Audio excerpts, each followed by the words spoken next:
नमस्कार, मैं आनंद शर्मा लेकर आया हूं आपके लिए नवीनतम मौसम की जानकारी। जैसा कि आप जानते हैं, पिछले हफ्ते आपको शीतलहर, कोहरा और ठंडा दिन देखने को मिला, मगर जैसे जैसे हम वीक ख़त्म होने को आया तो ये सब कंडीशंस जो हैं बिल्कुल कम हो गई और उसके बाद जो है एक पश्चिमी विक्षोभ आया और उसका असर जो है उत्तर पश्चिम भारत में आप देख रहे हैं। आइए देखते हैं पिछले हफ्ते किस तरह की सिनॉप्टिक सिचुएशन रही। तो जैसा कि आप इस चित्र के माध्यम से देख सकते हैं कि आपके पास दो पश्चिमी विक्षोभ आए, बड़े कमज़ोर थे, मगर हाँ जो अभी फिलहाल जो पश्चिमी विक्षोभ आप देख सकते हैं इसकी मूवमेंट हुई है 1 तारीख से 3 तारीख को। ये करीब करीब आप पाकिस्तान के दक्षिण पाकिस्तान के आसपास है और अभी इसके चलते एक इंड्यूस साइक्लोनिक सर्कुलेशन बना हुआ है आपके उत्तरी राजस्थान में और इन सब का कंबाइंड जो असर दिख रहा है इस समय बर्फबारी पहाड़ों में और मैदानी क्षेत्रों में वर्षा और कहीं कहीं ओलावृष्टि। और दूसरा सिनॉप्टिक से बात करें तो हमारी जो है लो लेवल में ईस्टर्ली एक वेव है, उसका जो आप देख सकते हैं उसकी पोजीशन 30 तारीख को इसकी पोजीशन इस तरह से ही थी और आगे 3 तारीख को आप इसके देखते हैं ये बिल्कुल आपके केरला से लेकर इवन दक्षिणी गुजरात तक इसकी पोजीशन को आप देख सकते हैं। अब आगे बात करते हैं हमारे उपग्रह से जो मिला मानचित्र है। तो जैसा कि हमने बात की कि दो मुख्य हमारे जो फीचर्स हैं सिनॉप्टिक फीचर्स, एक तो हमारा लो लेवल में जो ईस्टर्ली वेव है तो उसके चलते आप दक्षिण भारत में बदली देख सकते हैं और वहीं आप उत्तर पश्चिम भारत में देखें तो आपको बहुत बड़े भूभाग में जो है इवन पाकिस्तान से लेकर आगे तक जो बदली दिखाई दे रही है। अभी इस समय एक एक्टिव वेस्टर्न डिस्टर्बेंस जो है इस क्षेत्र को प्रभावित कर रहा है। आगे चलते हैं और बात करते हैं वर्षा के वितरण की। तो जैसा कि आप देख रहे हैं कि इस चित्र के माध्यम से 28 तारीख से लेकर 3 फरवरी तक जो हमारा हफ्ता था उसमें सामान्यतः पूरे देश भर में हमें करीब करीब 4.5 मिलीमीटर वर्षा मिलती है और जो एक्चुअल हमें मिली वो करीब करीब आधा मिलीमीटर थी, यानी सामान्य से काफ़ी कम, इसे कह सकते हैं करीब करीब 90% की कमी थी उसके अंदर। और ये कमी जो है पूरे आप जिसे कह सकते हैं कि पूरे रीजन में, चाहे उत्तर पश्चिम भारत हो, उत्तर पूर्वी भारत हो, मध्य भारत हो, दक्षिण, सभी जगह वर्षा में कमी रही। वहीं बात करते हैं सीजनल रेनफॉल की, तो इस चित्र के माध्यम से आप देख सकते हैं कि खासकर इन क्षेत्रों में जो है आपको अच्छी खासी वर्षा मिली इंटरेक्शंस के कारण, ईस्टर्ली वेव के कारण। और वहीं जो है थोड़ा सा आपको देखने को मिल रहा है राजस्थान, पश्चिमी राजस्थान और जम्मू कश्मीर, वहाँ भी आपको ठीक ठाक वर्षा मिली, चूंकि एक के बाद एक पश्चिमी विक्षोभ प्रभावित करते रहे। बाकी के अभी बड़े भूभाग में जहाँ लाल कलर और पीला कलर आप देख रहे हैं वहाँ वर्षा काफ़ी सामान्य से कम रही। मगर यदि पूरे भारतवर्ष की बात करें इस सीज़न की, यानी 1 जनवरी से लेकर अभी तक आपकी 4 फरवरी तक, तो आप देख सकते हैं सामान्यतः हमें जो वर्षा मिलती है 19 मिलीमीटर मिलती है और जो वर्षा हमें मिली करीब करीब 20.5 मिलीमीटर, यानी कि सामान्य से 8% ज़्यादा। और इसमें आप देखेंगे ज़्यादा जो सामान्य वर्षा मिली है उसका मेजर कंट्रीब्यूशन रहा है हमारा दक्षिण भारत में, जहाँ पे हमें पूरे सीजन में करीब करीब 433% सामान्य से ज़्यादा वर्षा मिली है और उसका मुख्य कारण रहा एक्टिव ईस्टर्ली वेव कंडीशंस।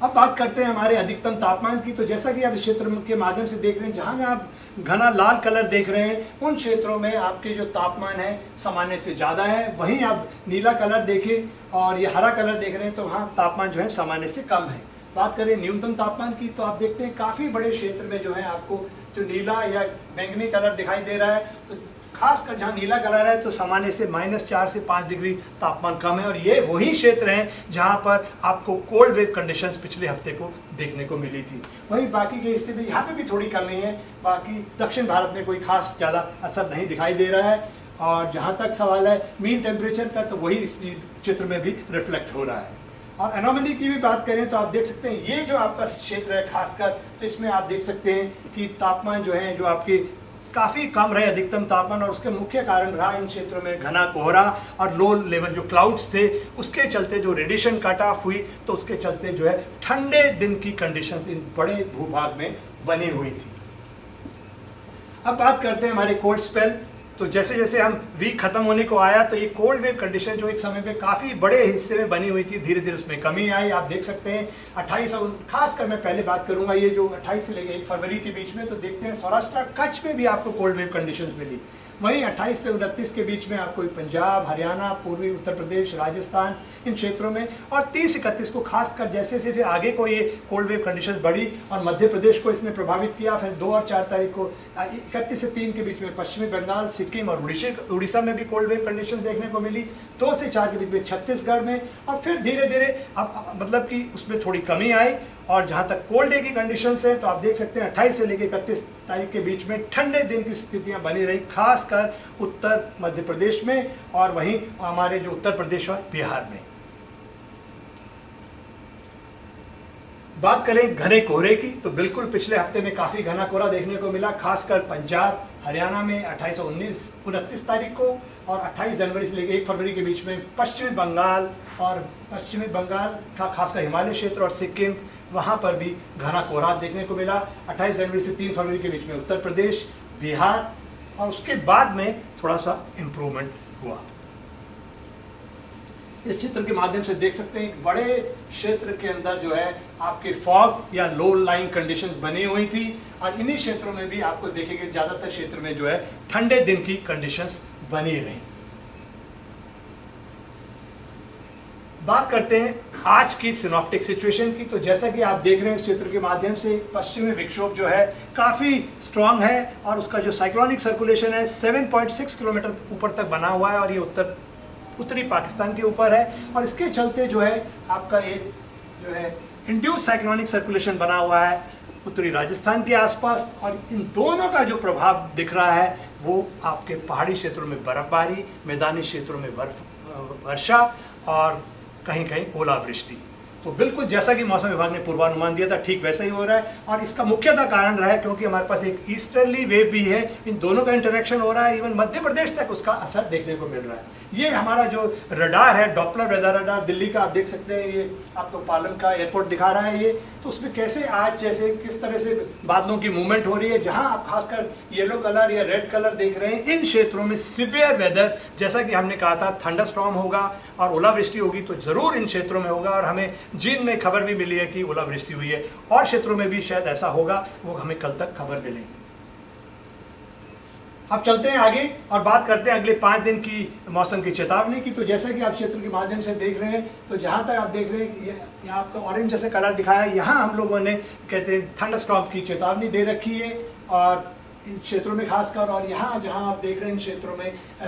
कोहरा हो सकता है, और आगे हम जैसे जैसे बढ़ेंगे तो आप देखते हैं कि ओलावृष्टि की भी संभावना बनी हुई है। और यहाँ फिर जैसे ही 5 तारीख शुरू होगा, अब पश्चिम विक्षोभ आगे को बढ़ेगा, तब पंजाब और हरियाणा क्षेत्रों से क्लियरेंस आएगी, तो सुबह के समय कोहरा की संभावना बनी हुई है। वहीं जो है आपके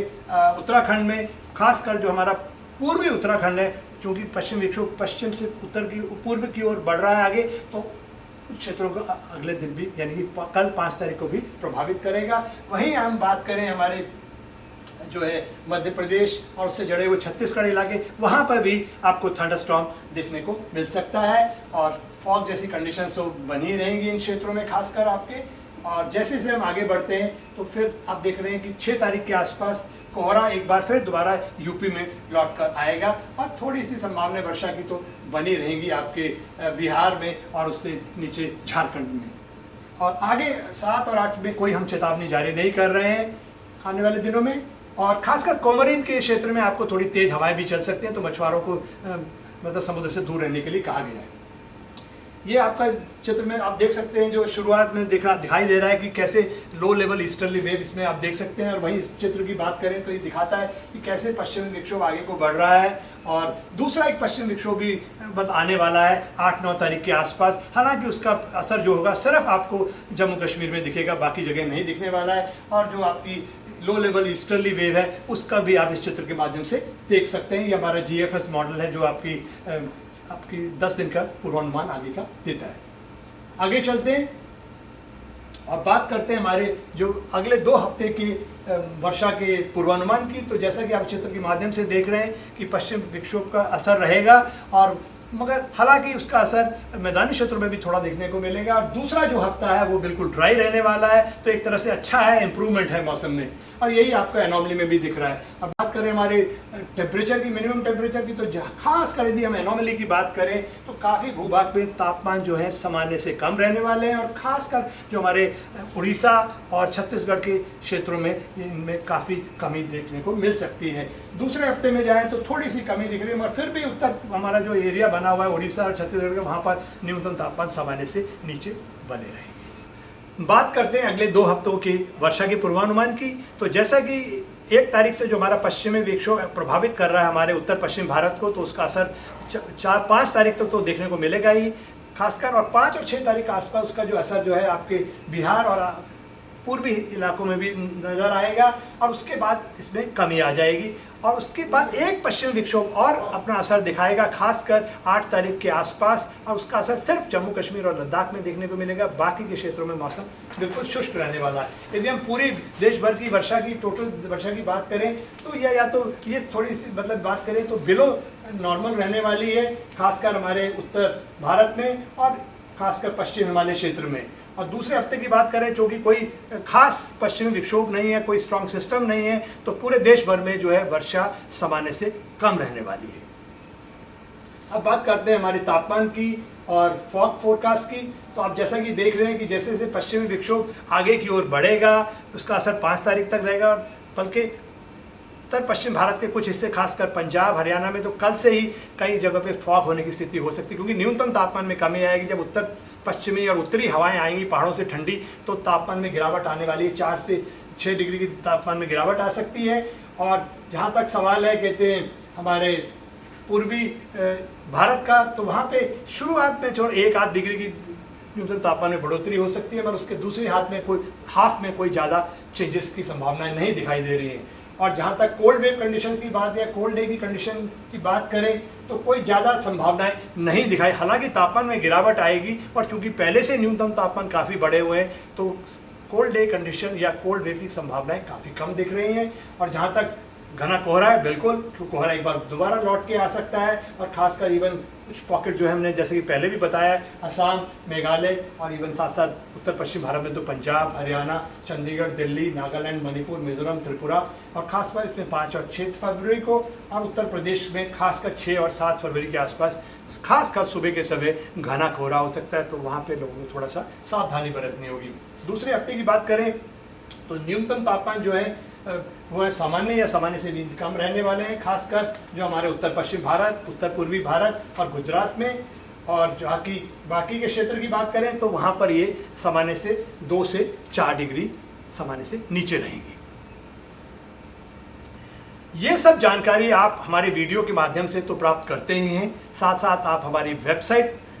में लॉग इन कर सकते हैं और वहाँ से सब जानकारी प्राप्त कर सकते हैं। उसके अलावा हमारे पास डिफरेंट ऐप्स हैं, मेघदूत, दामिनी, और इसके साथ साथ मौसम ऐप। खासकर किसानों में जो है मेघदूत काफ़ी पॉपुलर है, और यदि आप लाइटनिंग, क्योंकि थंडरस्टॉर्म इस समय हो रहा है, तो आप दामिनी ऐप का इस्तेमाल कर सकते हैं। और यदि आपको इंडिकेट करता है आपके क्षेत्र में लाइटनिंग होने वाली है, थंडरस्टॉर्म है, तो आप उसका पूरा फ़ायदा उठाएँ और मतलब लाइटनिंग के दुष्प्रभाव से बच सकते हैं।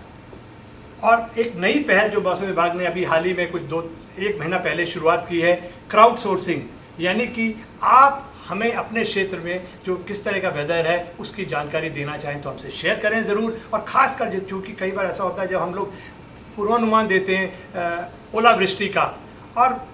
हो सकता है वो आइसोलेटेड पॉकेट्स में होता है, हमारी ऑब्जर्वेटरी पे ना हो, जब हम उसको वेरीफाई करते हैं फोरकास्ट में तो हमें लगता है कि हमारी फोरकास्ट ठीक नहीं थी, मगर कई जगह ये होता है। जैसे कि आज ही हुआ, तो हम लोगों ने पूर्वानुमान दिया था और जिन में किसी ने फ़ोन करके हमें बताया कि साहब हमारे यहाँ ओलावृष्टि हुई है। तो मैं ये चाहता हूँ कि आप सब लोग हमारे साथ अपने क्षेत्र में जिस तरह का वेदर घट रहा है वो इन्फॉर्मेशन हमारी शेयर करें, तो आप ये हमारे लिए बड़ा अच्छा होगा और हम और आपको बेहतर सुविधाएं दे पाएंगे। आज के लिए बस इतना ही, अगले हफ्ते फिर मुलाकात होगी नवीनतम मौसम की जानकारी के लिए। तब तक के लिए नमस्कार।